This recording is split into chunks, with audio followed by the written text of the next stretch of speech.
As she looked to her left, she could see Peter standing calmly beside her. Of course, he didn't have to worry about anything since his powers wouldn't be taken away. However, it was different for her. She constantly moved her head trying to see if she can escape.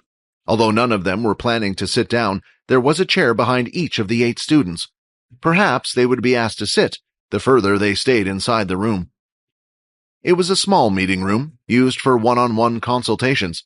Currently, the students were standing in the center, while Jack was standing just in front of the desk with a single chair. Lingering by his side was the small guard dressed in green armor. The main problem in the escape plan was the large group of guards stationed right outside the door. Erin knew that the others were planning to get Peter out of the situation, for the sole reason that they had to if they wanted to keep their matter with Quinn a secret.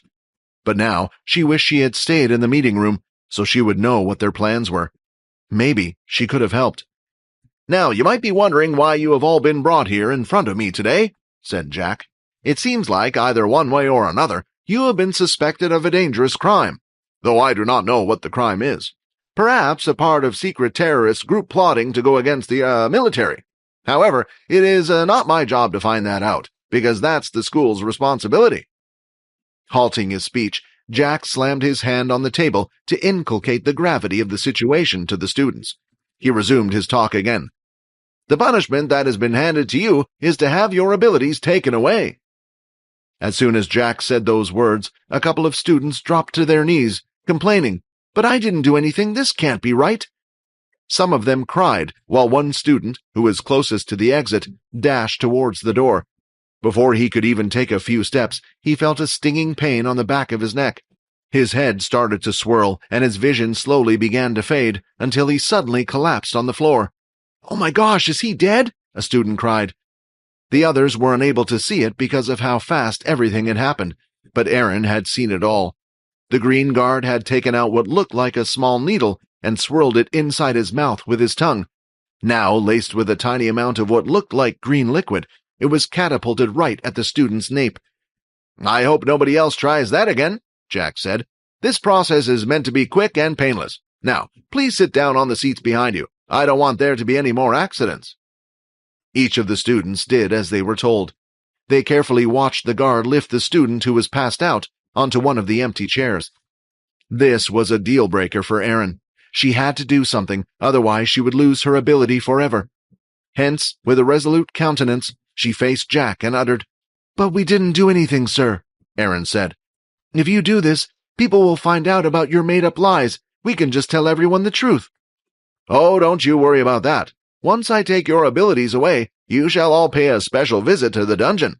The school will then report to the rest. What was it that you said? Right, made-up lies. The most common one and accepted is usually you were all working for Pure. With that, the student's curiosity will disappear, and with it, your existence." The green-armored guard from earlier then started to walk over to the students. Erin was second to last along the row, while Peter was sitting at the very end. The guard had prepared some green liquid that was placed in some type of vial. He proceeded to place the liquid on the tip of his finger. Using his index, he would place it right between the eyebrows, just above the nose of the students. Then, after a few seconds, the student would fall asleep. "A sleeping ability?" Erin mumbled. "Ding, ding, ding! Like I said, I'm not a monster. Although by the time that you guys wake up, you will already be in the dungeon." The guard had gone through the other students, and it was finally Erin's turn. For a while now, she had been fumbling with something behind her back, waiting for Jack to get close, but he never did. He always kept his distance. When the guard went to place his finger on her head, she immediately swung out her arm, aiming for his... In her hand was a small dagger that had been formed from ice. She knew the guard was strong and fast, but a blow with a sharp object would be able to take down most people, no matter who they are. To her dismay, the guard didn't react at all. He continued with his task, placing his finger on her forehead. Nevertheless, just before the dagger reached his head, with his other hand, he had grabbed it and crushed it to pieces. The speed was too fast, so she had never thought that it was possible to block an attack that closely, unless one had a speed ability. Still, she was sure that he was the one who had produced the sleeping agent. It was most likely from his blood, which was why he had pricked the needle against his tongue. Someone couldn't have two abilities unless they were like Vorden. This solely meant one thing. The beast gear he was wearing was at such a high level that it would boost the user's stats to the point where they no longer seemed human. Accordingly, she was not able to resist, and a few seconds later she was asleep like all the others. Finally, it came to Peter's turn. Willingly, before the man had even placed his finger on his forehead, he had closed his eyes. He knew that just looking at these people would annoy him, but he needed to follow Master Quinn's order. Hence, he decided to keep them shut for now. Once the green liquid was placed on his head, all the students were ready. Jack then looked at the green guard and cleared his throat out loud, signaling for the guard to leave. "As you wish, sir," he said, bowing down, and left the room. Now, standing outside as guard on duties, just by the door, were the two guards. "Did he make you leave again?" the large guard asked. "Yeah, I don't know why. We all know his ability works," the green man replied. The mechanical spider remained inside the room while Peter's watch recorded everything. Logan was unsure whether the second guard would ever leave the room, yet, for some reason, it seemed like Jack had asked him to. This would make their job easier, but they had to act now. "Everyone go! Both guards are outside, and only Mr. Truedream and the students are inside." The group outside had received the message from Logan to proceed. The first ones to make a move would be Fex and Layla. They had been on standby waiting for the signal. Right behind the two of them were two random first-year students who had been brought along. These students were the same ones from Fex's room, his roommates. If it was anyone else being put in this situation, Fex probably would have felt guilty about what he was trying to make them do. But they were the ones who had attacked him first for no reason, so he couldn't think of any two more students to use. A slight tint of red could be seen in their eyes. When Fex commanded them, they started to glow slightly. A few seconds later, they were on the move. The two students turned around the corner and started to bump into each other. While this was happening, Fex would peek around the corner while twiddling his fingers. Eventually, the bumps turned into shoves as they continued their stride. "Hey, what are you doing? Get out of here!" the larger guard said. But his words were useless, as the two were starting to shove each other more harshly than before, although it seemed a bit strange, since there was no speech involved while performing these actions. This was the limit to Fex's mind control, since more complex instructions will result in breaking the spell. The shoving had turned into a full-blown fistfight. While doing so, they would inch their way closer to the two guards. "If you guys don't scram out of here, my foot is going to be shoved right into your—" the guard shouted this time. They continued to ignore the guard's words, but it was more like they couldn't hear. Their mind was consumed with the last command by Fex. Arms and legs were swinging out as the two continued to fight. Right now, Fex was dwindling his fingers away faster than before, concentrating while the sweat ran down his forehead. Controlling one person's set of movements with the strings was easy, but coordinating two and making it look realistic was tough. He had attached strings to both of the students and given them the command to remain motionless, so everything they were doing right now was controlled by him. While everything was happening, Layla was to keep guard, making sure no one came down the hallway and saw them. Now the two were fighting incredibly close, and Fex had to pull one of his strings ever so slightly, causing an elbow to hit the large guard in the middle of his stomach. "Huh? Did it not hit? But I'm sure it did." Fex was slightly confused. He tugged on the string again, a little bit harder this time, elbowing the guard in the stomach again. Still, there was no reaction. Although the elbow had hit the large man, there seemed to be no reaction whatsoever. This was because of the heavy armor the man was wearing. However, even though the attack didn't hurt, the rage on his face was visible. "You two! It's time for them to get out of here." Pulling the strings back, Fex started to dash down the hallway. The students began to imitate Fex's movements and ran off as well, following his direction. The large guard followed them, but was quite slow with his heavy gear. It seemed like one of the attributes it gave was not speed. Some users would choose to focus on a set of beast armor that specialized in one area. They would do this to make up what they were lacking for, or to strengthen their abilities. Layla saw the students dashing towards the hallway right around the corner following Fex, who ran down the same hallway seconds ago, which meant soon the bulky guard would soon follow them around the same corner. Next to her was a door leading to a classroom. It was a Sunday, and nearly all the classrooms were empty as the staff and most of the students had a day off. Oh no! With nothing else to do, she went for the closest room, opening the door and stepping inside. She took a deep breath and held it in. The sound of the large guard's footsteps could be heard as he ran around the corner to chase the two students.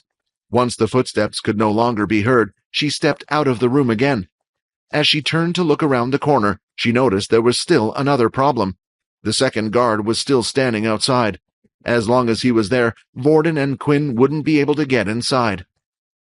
She looked around to see if there was anything she could do. The only thing she could see was a plant pot down the hallway. Lifting it with her telekinesis ability, she started to levitate it in the air and floated it across the hall towards the green guard. The guard spotted it floating about, slowly coming towards him, but he remained there still. When the pot was finally in front of his face, he lashed out, smashing it and allowing it to drop to the floor, yet he still hadn't moved from his position. "Looks like I'm just going to have to kick his," Rayton said. "No, Vorden, this whole plan. We need you to cause the biggest distraction inside, you know that," Quinn said. "Leave this guy to me." Inside the meeting room, Jack was preparing himself. He straightened up the tie on his suit and then licked his lips, making sure they weren't too dry. "This is the worst part," Jack said. He walked up to the first student and bent down, so the two were at eye level. His head was now right next to the student's. Grabbing the person by the head, he pulled it forward. Suddenly, Jack could feel the energy from the student entering his body. After 30 seconds or so, Jack removed it. He then spat on the ground and wiped his lips with his sleeve. "Damn it, why did my ability have to work in such a way?" Jack said annoyingly.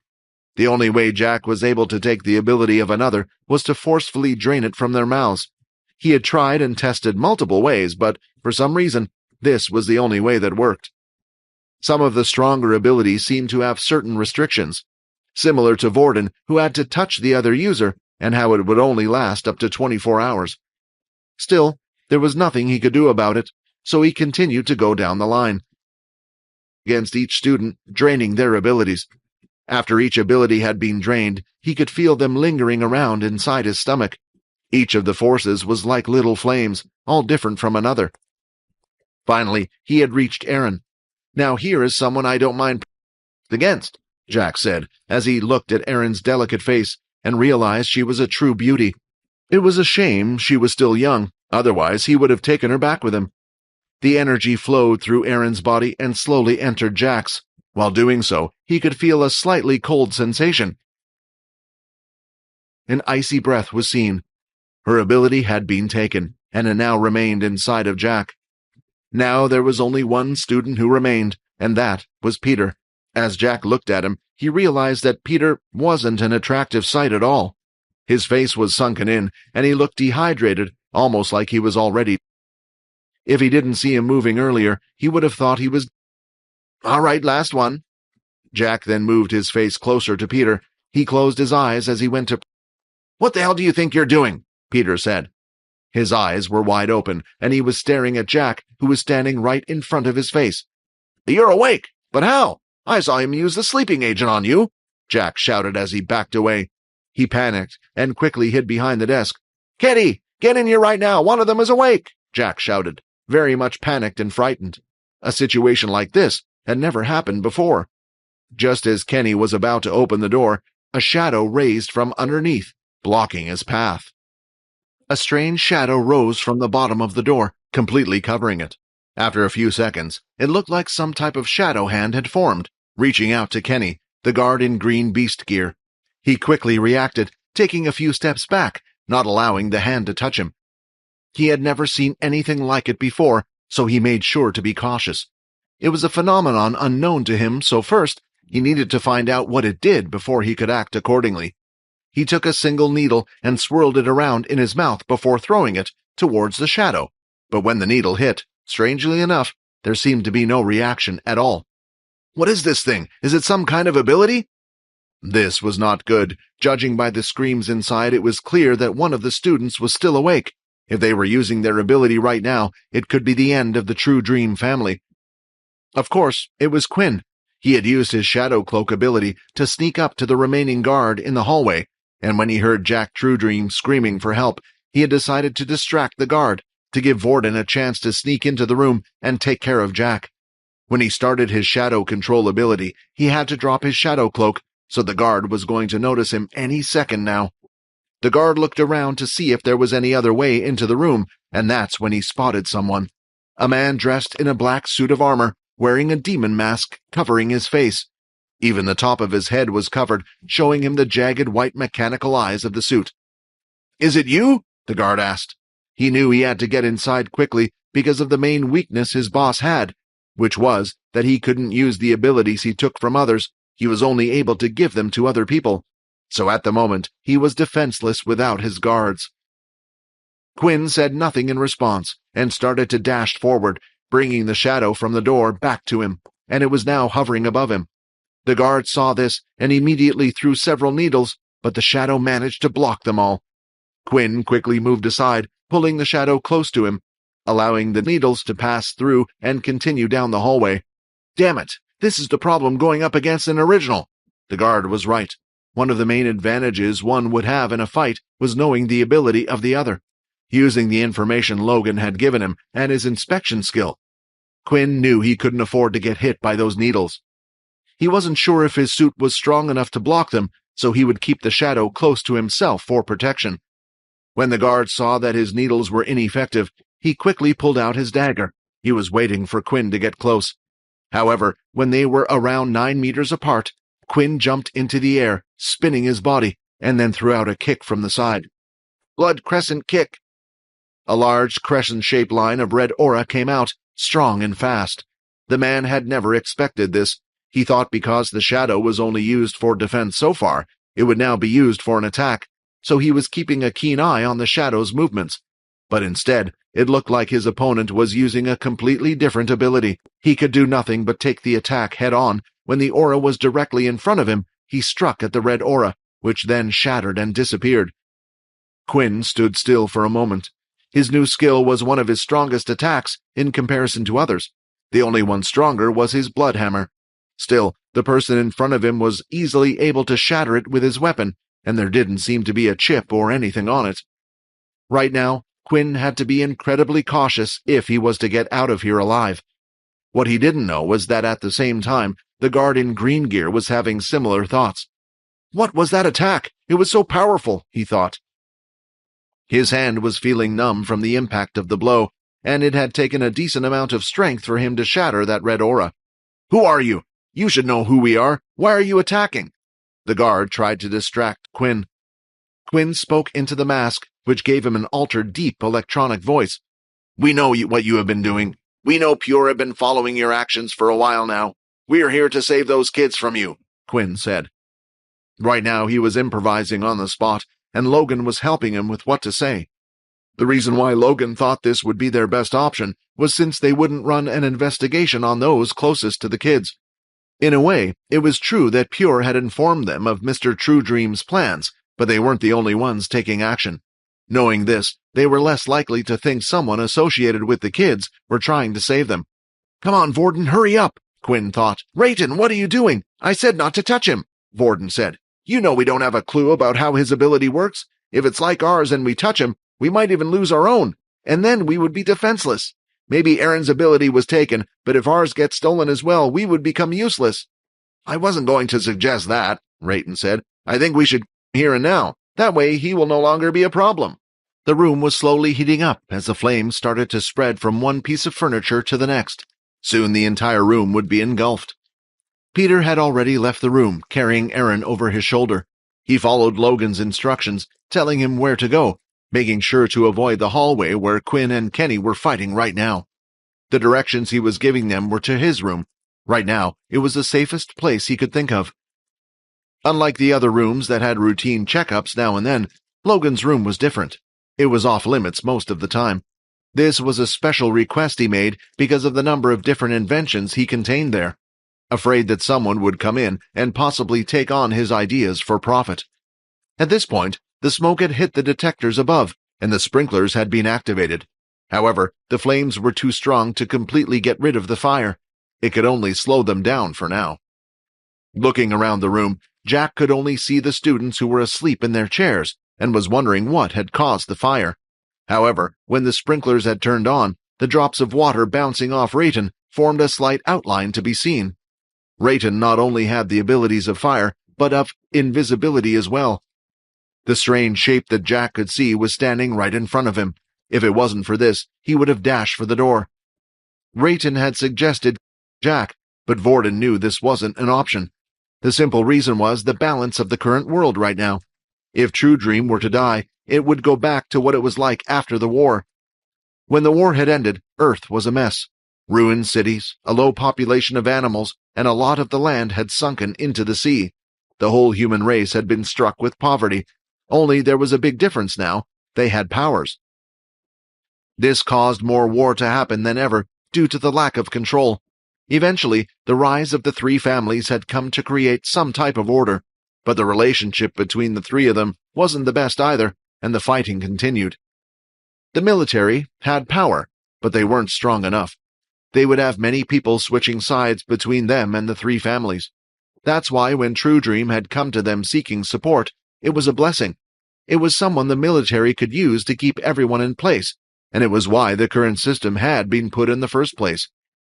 If True Dream was to be taken out of the picture, the military power would weaken, and the power balance would be upset, leading to another civil war. But that wasn't what worried Vorden the most. Civil wars happened, and in the end, there would often be a result. The problem was if the Dalki was to see this, if the humans were fighting each other, they would come to invade as soon as possible. For the sake of the current human race, True Dream was someone who needed to live, no matter how evil of a person he was. Vorden tried his best to explain this to Rayton, but right now he didn't care, since he was in charge. "I disagree," Rayton said. "If the human race can't survive without one person, then maybe we shouldn't be alive in the first place." Rayton had set his hand ablaze and threw a punch right towards Jack. All Jack could see right now was a floating arm of fire. He tried his best to move out of the way, but the attack was too fast. As his hand full of flames was about to hit, a slight reflection could be seen in front of Jack. "What the—" His hand had touched the reflection, and it felt like he was hitting a solid wall. A mysterious force then moved from the point where he had hit, and it seemed to bounce off right back at Rayton. "Hugo?" Jack said. As he turned his head, the large guard, wielding a two-handed axe, had entered the room. "Well, we know someone is getting a raise." "Damn!" With nothing else left to do, Rayton quickly headed for the corridor. He didn't know Hugo's ability, nor how strong he was. He loved fighting, but wasn't crazy enough not to know when his chances were against him. "Hugo, the door!" Jack screamed. Hugo held out his hand, and another reflection appeared just in front of the door, but it was too late.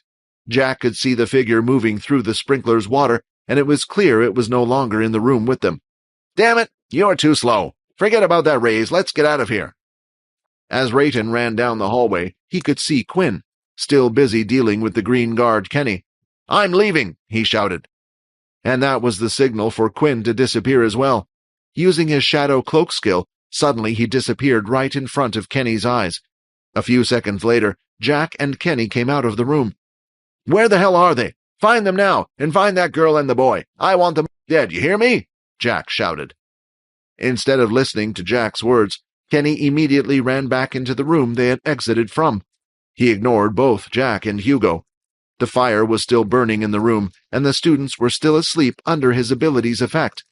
He lifted two of them on each shoulder and took them out of the room, placing them on the ground gently.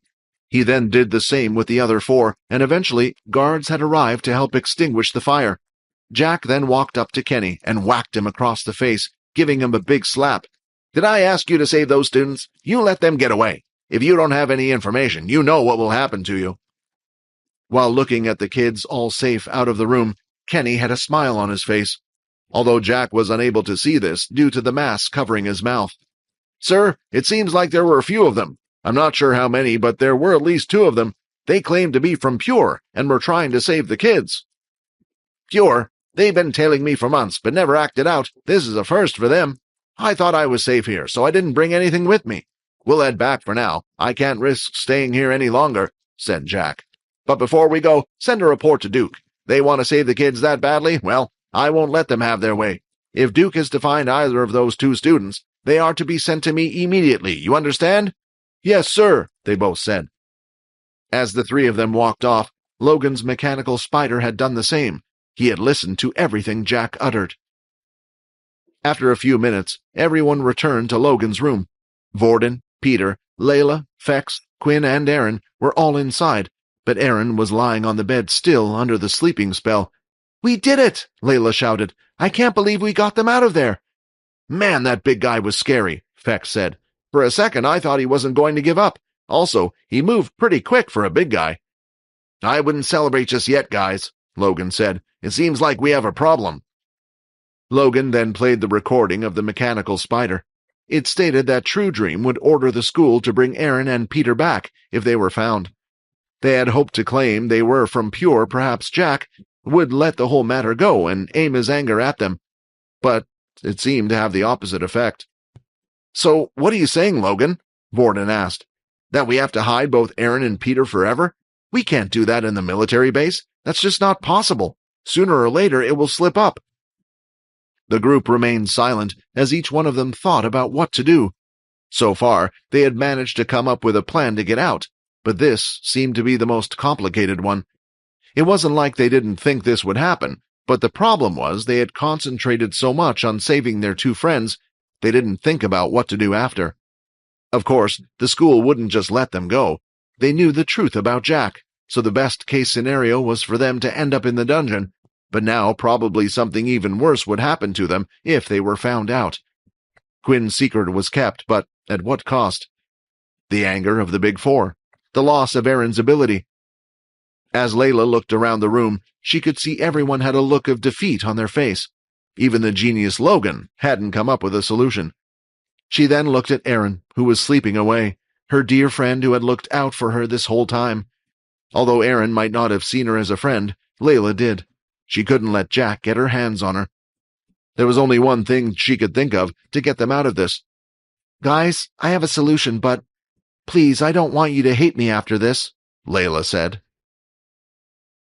Layla's hands were visibly shaking and her legs wobbled. Her heart was so pounding loudly that she couldn't even hear her voice. "Is this the right thing to do?" she thought, but she had already articulated those words. Right now, all attention was focused on her. "Why would we hate you, Layla?" Quinn said. "If you have anything that can help us get out of this situation, then it will be fine." Layla looked at Erin on the bed one more time, contemplating if they'll understand or not. She finally decided to tell the others about her circumstances. "I know a place where a group of people will be able to keep her safe from all of this." She paused for a moment before saying the last words. "I'm from Pure. I was the one who wrote that letter." "I knew it!" Vorden shouted. "Of course she was hiding something. Why else would she willingly help and accept the truth of your identity? They probably wanted to use you for some reasons." "That's not true," Layla snapped back. "They don't even know about Quinn. I didn't ask for this. I didn't ask for any of this," Layla said as tears started to run down her face. Quinn then intervened, placing himself in between Layla and Vorden. Observing the situation, it seemed like Vorden was going to lash out at her any second if someone didn't interfere soon. He proceeded to lead her over to the bed and sat her down next to Erin. "Sorry, guys, but can someone explain to me what or who Pure is?" Fex said, bearing a confused look on his face as he stood in the corner of the room. "I'm glad you asked," Logan said, spinning his chair around to procure a file. Then he opened it while uttering, "I had prepared for this after I saw Layla dropping off the note in the morning." "You knew?" Vorden said, surprised. "Why didn't you tell us?" "Was it important to the mission?" Logan replied. "Regardless if she was part of Pure or not, it was thanks to her information that we were able to get those two out of there. True, she might have an ulterior motive, but why would she reveal herself now? There is no need to unless she truly wishes to help." Although Logan knew there was truth in his words, he couldn't help but think of the fact that she had kept it a secret for this long. It was contrary to Quinn's prompt revelation that he was a vampire. Something just didn't feel right about that, and the things he had heard about Pure weren't the best. In an instant, a projection was seen playing a myriad of different videos. It was mostly of people wearing a type of mask that covered their whole face, all with a figure of an angel that looked like it had its wings removed. It was the mark of Pure.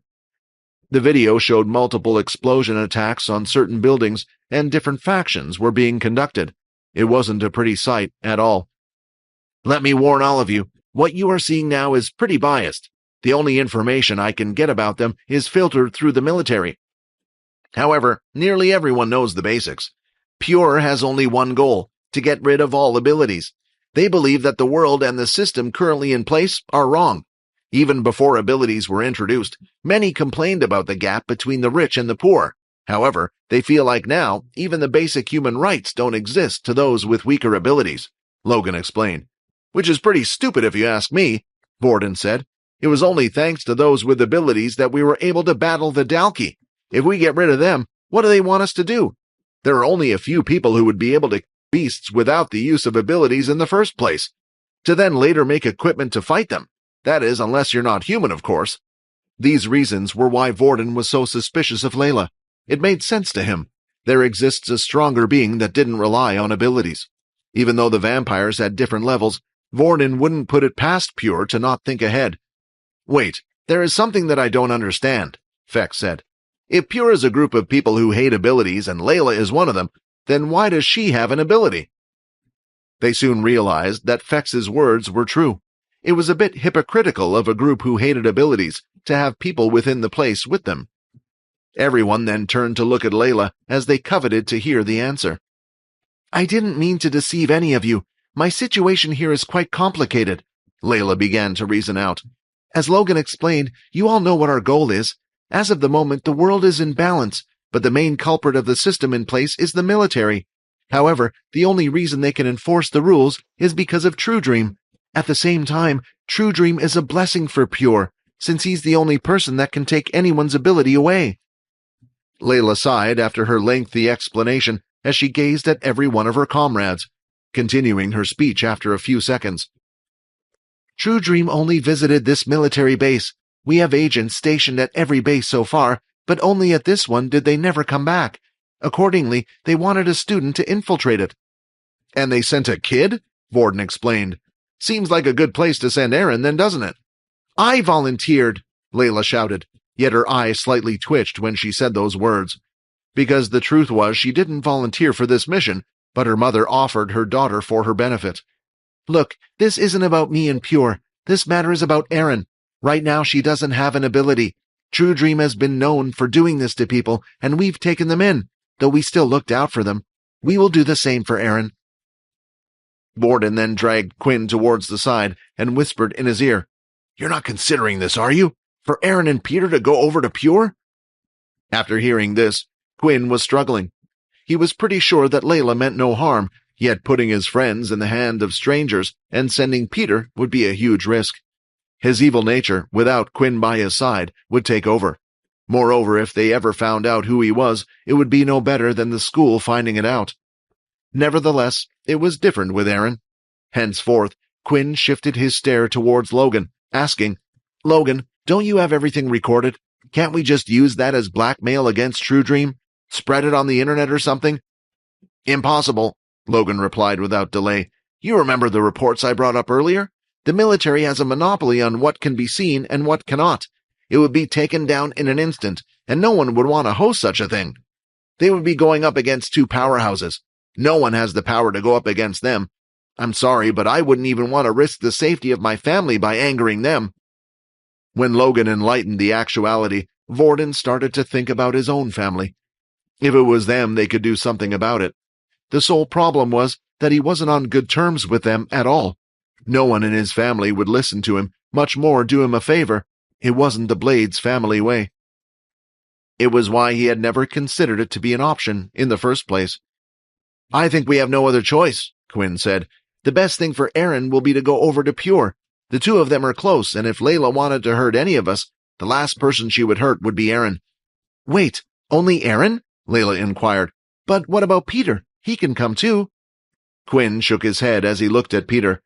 He can't, and Borden and Fex probably already know the reason why, Quinn explained. Peter has changed. Layla, if he isn't next to me, then there's no telling what he would do. Layla then looked at Peter. Although his physical appearance had changed a little, she hadn't been around him lately to notice any further changes. Still, when she looked into his eyes, she noticed that they were lifeless. Okay, so Erin goes to Pure, Borden stated. What about Peter? Quinn's mind was already muddled as he tried to think of solutions, but at that moment he was out of ideas. The only thing they could do was to hide him for as long as possible, or they could opt to utilize Vorden's favorite suggestion. Quinn, we could always— Don't say it, Vorden. Quinn cut him off shortly before he finished his sentence, knowing very well what Vorden was going to suggest. I believe I have a solution to your problem with Peter, the system said. Just when Quinn was in the middle of contemplating what to do with Peter, it seemed like the system had an answer. Although, whenever the system seemed to chime in, it was never usually straight-up good news, so he was a little nervous. What do you mean, you have an idea for Peter? Quinn asked. The main issue right now is the fact that your faces cannot appear in the school anymore. At the same time, Peter won't be able to leave the military base due to the fear of him running wild. But we have one solution available for Peter that will solve both of these problems, the system explained. Now, Quinn was waiting for the worrisome part. He can learn a transformation ability. Ever since you turned him, he lost his original powers, and his body is now different from what it once was, meaning he can now learn another ability. But I thought you said we had to find a specific ability for vampires that could be learnt, just like I learnt the Shadow Book. At the time, not a single one reacted when I touched it, only the Shadow one did, Quinn asked. Perhaps I need to remind you once again. What I said was, there are certain abilities that only vampires can learn, and at the same time, there are abilities that only humans can learn. However, some abilities are in the middle, somewhere in between, and one of them is the transformation ability. The transformation ability wasn't a popular ability with the general public. It gave the user nothing extra that could aid them in combat. Therefore, it was looked down upon by a lot of people. Still, it did have its uses. With the transformation ability, one could alter their face and look like another. This meant it was often used for infiltration or spying. The problem was, whenever these people were discovered, they would be killed in an instant because transformation ability does not grant them any offensive capabilities at all, or even defensive. Why didn't you suggest this before? Quinn asked. Before, I felt like it would be more beneficial for you to wait for a more powerful ability to pop up, one that would make you and Peter stronger. But right now, it's more important than anything. It would prevent Peter from being caught, the system explained. Quinn then explained to the others what his plan was with Peter, how he still hadn't learned an ability, so he could still learn the transformation ability. Still, there was one problem with the whole thing, and that relied on Logan. Quinn needed Logan's help. Even if Peter could disguise himself, if he appeared as a new student, the entire school would know. He also couldn't pretend to be someone else, since that would be too obvious. So what do you think, Logan? Quinn asked. Will you be able to hack into the school system and add his ID? The problem isn't whether I can do it or not, Quinn, Logan replied. I can. That's like asking if a bee can make honey. The problem is making it all seem natural. Say there are 500 first-year students. Then one day suddenly there are 501 students. The new kid turns up to class and everyone is just meant to accept it? It won't work. Once again, the group were deep in thought. I have an idea, Vorden said. When we went to the planet Kaladi and the Dalki attacked us, didn't they say they couldn't find 3 of the student bodies? That's right, Layla replied. They assumed they had died somewhere deep in the desert and their bodies were eaten. Hearing this started to bring back memories for Quinn. The truth was the Dalki hadn't killed them. It was him that, although no one knew about this fact yet. Well, once Peter learns the transformation ability, why don't we get him to look like one of those students? We can have him appear back near the portal and say he had gotten lost in the desert and came back now, Vorden asked. Now that is big brain thinking, Logan said. He then hopped onto his computer and went over to the marketplace in search of a transformation ability book. It had to be one of the high level to be able to get the finer details right in the face structure. It didn't take long for Logan to find one, due to how unpopular the skill was. It seemed to be a level 5 skill, which was perfect. It would be good enough for Peter to look nearly identical to one of the students, and with Peter's mutant cells being slightly different, it wouldn't show his real level on the watch anyway, only displaying the fake number Logan had entered. Ability book purchased. Hey, Logan, you didn't have to do that. I could have paid for it, Quinn said, feeling bad at how much money Logan had spent on him now.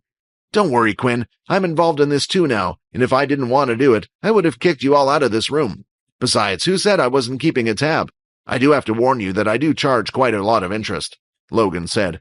It was hard for Quinn to tell whether Logan was joking about the whole thing or not. When he said those words, his expression never changed, but Quinn would have liked to think he was cracking a joke. It was nice seeing Logan try to fit in. But this was a different matter. Quinn also didn't want his wallet to take a hit. After purchasing the book and inputting the code, it arrived in only a few seconds right into Logan's room. "It will probably take him a few weeks or so for him to learn it," Logan said. "For now, he can stay in my room. Luckily, he doesn't need any food or anything, so as long as he stays here, he'll be fine."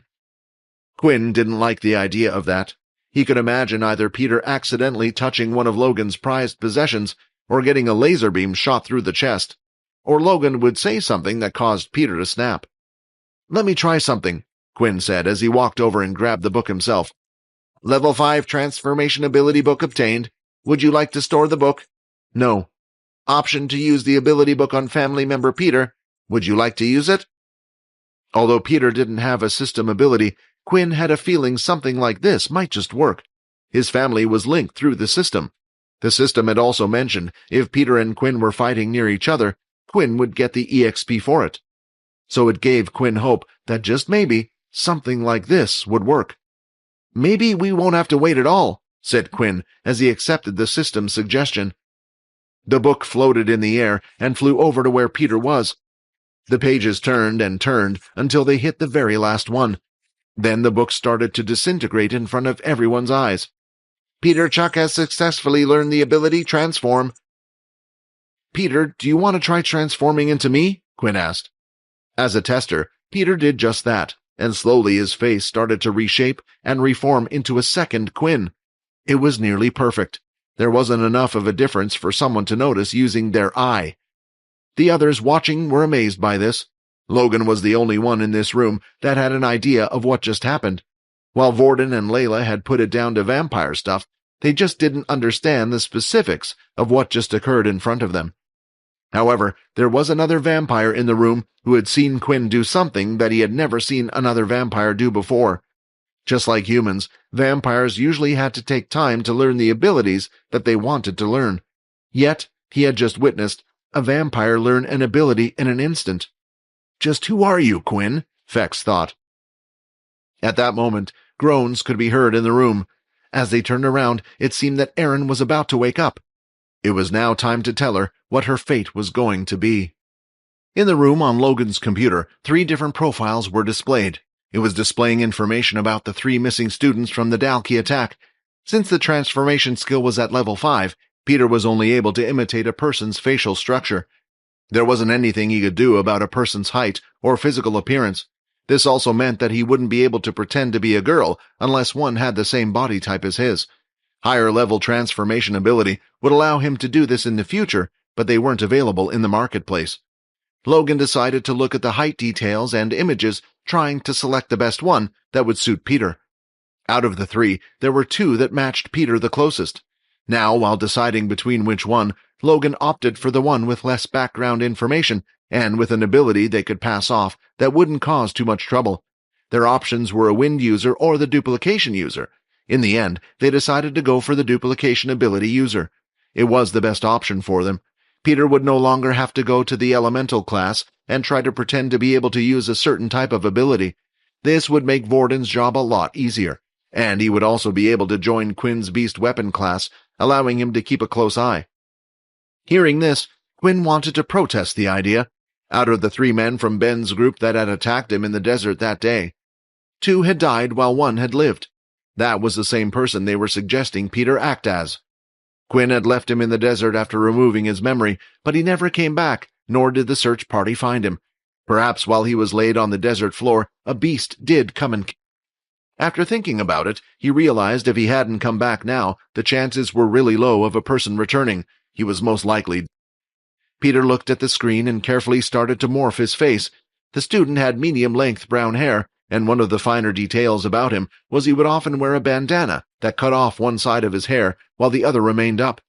Finally, Peter would no longer go by his name in the school and would now be known as P.O. Blank. Quinn took a long stare at Peter and realized this might have been the better option for him. If he was to look at Peter, a person he had killed or seen die right in front of him day and night, he didn't know how that would make him feel. While this all was happening, the groans from the back were heard as Erin lifted her body off the bed and touched her head. It was ringing with dull pain, and her face felt slightly numb, similar to a migraine. When she looked up, she could see the faces of everyone staring at her, and a person she had never seen before. "Who the heck is the new guy?" Erin groaned. No one said a word, and after a few moments, she started to remember everything that had happened to her. Her last words with Jack and what he had planned to do with them. "No, no, no!" she started to scream. There was no need for her to try to use her ability. She could feel that it was no longer with her. But just in case, she tried to form ice in her hand. Again and again, but there was no result. "Calm her down before someone outside hears us," Vorden said. Layla quickly rushed over to her side, but Erin couldn't help but scream in anger and sadness. The others had never seen this side of Erin before. It was different for most of them, who had been weak their whole life. If their powers were taken away, it wouldn't make much of a difference. But for Erin, she was high up. Of course, the others didn't know the full story about how much everything meant to her. Losing her ability felt like she had lost everything. All she had left was her swordsmanship, and after meeting Fex, she could tell she was nothing special. "Do you want us to be caught?" Logan said, as he threw out a circular device towards Erin. The device opened up mid-air, just before reaching her mouth, and wrapped around it like a tight-fit mask.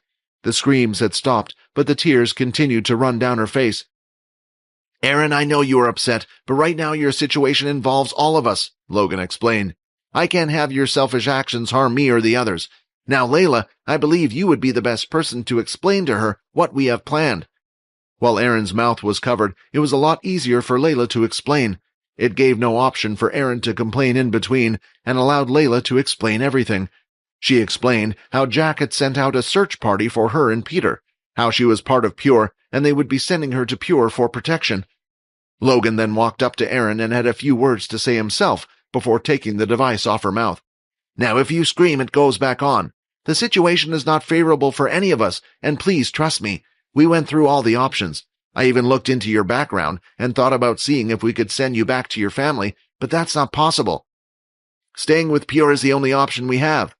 Logan took off Erin's wristwatch and made a few adjustments to it before placing it back. "We are a bit wary of Pure, so if you need any emergency help, you can contact me through that, although I doubt we will be able to do anything. Do you understand?" Erin nodded calmly. Rather than angry or sad, she seemed to be going through a different stage right now. She was in shock. As soon as the mask was taken off, she started to look at Layla. "Will you be coming with me?" Erin asked with pain in her voice. Layla looked in her eyes and held both of her hands before shaking her head. She knew the next words would hit her hard. "No, I can't. I still have my mission here," Layla replied. At that moment, Erin snapped her hands back. Everything was getting a little too much for her. Her abilities had been taken. She was being treated as a convict by the school. Jack was possibly after her life, and now she had no choice but to join a group. Yet why did this have to happen to her? Was it just her bad luck? Then she started to remember there was one more person who was going through something similar. What about Peter? Will he be coming along with me as well? Although Erin didn't get along with Peter, if she was going through this struggle with someone she knew, it would at least be better than going through it alone. The student who Erin didn't recognize stood next to Quinn, stepped forward, and his face started to morph back into his old self. "But how? Did he have an Earth ability?" Erin asked. "How did he learn that?" The sound of a little excitement and hope could be felt in her voice. "That's because Peter is no longer human," Quinn explained. "When a human turns into a vampire or vampire subclass, they use their old ability as their body changes. Logan's guess is it has something to do with the cells in the body being different. Essentially, it's like getting a new body, so Peter was able to learn a new ability." Hearing these words from Quinn suddenly gave Erin an idea. She had lost her ability, but not all hope was gone. If what Quinn was saying was correct, there was a chance for her to get her powers back. She stood up from the bed and said, "Quinn, I want you to make me a vampire. I want you to turn me like how you turned Peter." After hearing about how Peter was able to obtain a new ability, in her haste, Erin started to gain hope once again. If there was a way for her to get it back, a chance to return to her former self, then she would take it. Before, she would have never considered it. There were too many downsides, which she saw both Peter and Quinn deal with. As long as she grew her ice abilities slowly with higher-grade ability books, or if she was to find a good teacher, she would be able to progress up the ranks and eventually become a force to be reckoned with. Still, right now, that wasn't the case, and her best option was right in front of her. What she didn't realize, though, was the grave mistake that she had just committed. While asking Quinn to turn her, she had mentioned a particular detail that someone in the room wasn't quite sure about. Even now, Quinn was peeking at Fex from the corner of his eyes. He was trying to gauge Fex's reaction.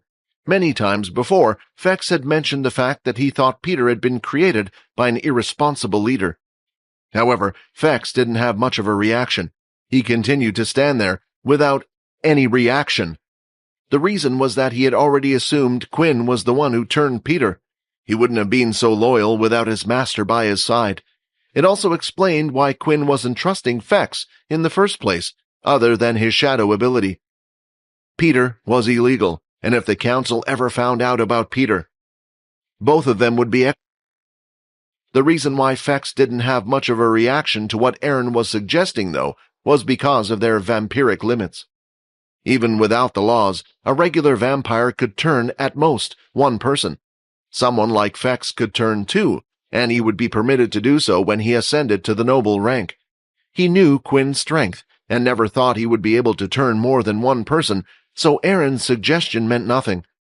Seeing that Fex wasn't making a big deal out of everything, Quinn decided to continue. "Erin, even if I wanted to, I can't. It wouldn't change the situation we're in," Quinn explained. "What do you mean?" she asked, slightly annoyed, taking a step forward.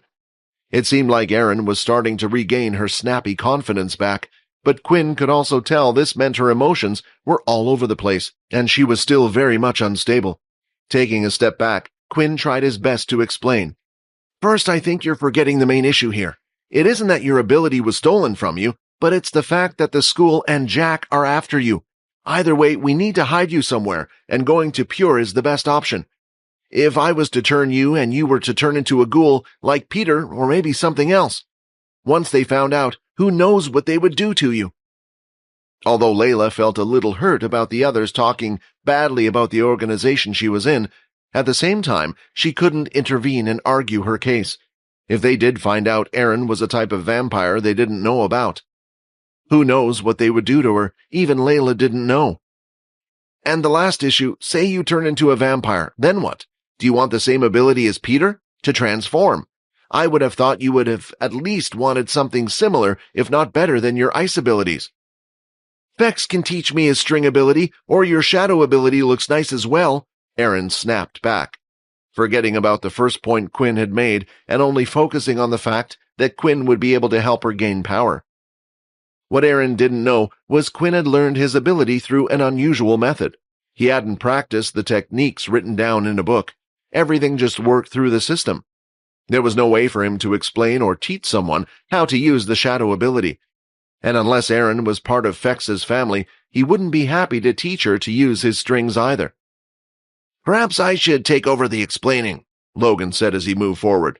"The reason Peter got the transformation ability in the first place was so he could hide in plain sight. We are currently using one of the missing male students from the planet Caldi. If you did change your mind and gave in, ending up with the transformation ability, it would still be impossible to hide you, Erin. There have been no missing female students since the start of the term. They find you, and you will be taken to the dungeon. If Pure finds out that you have been turned into a vampire, you will probably experience an even worse fate." Hearing their explanation wasn't calming Erin down at all. Instead, it was making her feel drained and defeated. She thought that perhaps Quinn was her scapegoat. "What's the point of me being protected by Pure? Am I meant to just be some type of princess that can't fight for herself?" she complained. "It won't be like that," Layla replied. "There are many people in Pure who are of equal strength to those with powers to the outside. Look at our leader for a clear example." The Pure leader was well known around the world, and that was mainly because of one reason. They were one of only 2 people currently in the world to possess a demon-class weapon, the highest-tiered beast weapon that is currently known. Right now, Quinn could see that Layla was acting rash, and perhaps wasn't thinking properly, so he thought there might be just one thing he could say to calm her down. "Why don't we make a deal?" Quinn said. "Stay with Pure for now. Once this whole thing blows over or we finish school, come back to me. If you still wish for me to turn you into a vampire, then I will. Please understand, Erin, none of us can do anything when we are dead." She looked into his eyes for a while, before eventually giving his answer, and finally shook Quinn's hand. "Sometimes you make some sense," she said. Finally, the matter had been settled and a plan set. Peter would at some point appear in the portal room, claiming to be Pio, the student who had gone missing on the last outing, while Erin would go to Pure for now, then perhaps return to Quinn's side in the future. "What do we need to do to send Erin to Pure, then?" Vorden asked. "It's not exactly like we can just walk out the front door of this place. Students have tried leaving before, and it's nearly impossible." "Logan, do you have an answer?" Quinn asked. "Unfortunately not," Logan replied. "These military bases are strange. Quite honestly, even I don't know where we are located at the moment. I can disable the tracker and you can try going outside, but we need a vehicle of some sort, or maybe we might need a ship depending on where we are." "We have Pure members stationed on nearly every planet, except for a few red planets," Layla said. "We won't need to go outside, but just get Erin to the portal room." "That's no good," Logan said. "It seems like after the incident last time with a couple of students being pushed into one of the portals. They have been stricter about the security there." Vorden and Quinn gave each other a glance before both turned their heads at Peter. Hi, Quinn here. Wondering what happens next? If you want to jump the queue and unleash all episodes, click on the link here and install the Pocket FM app.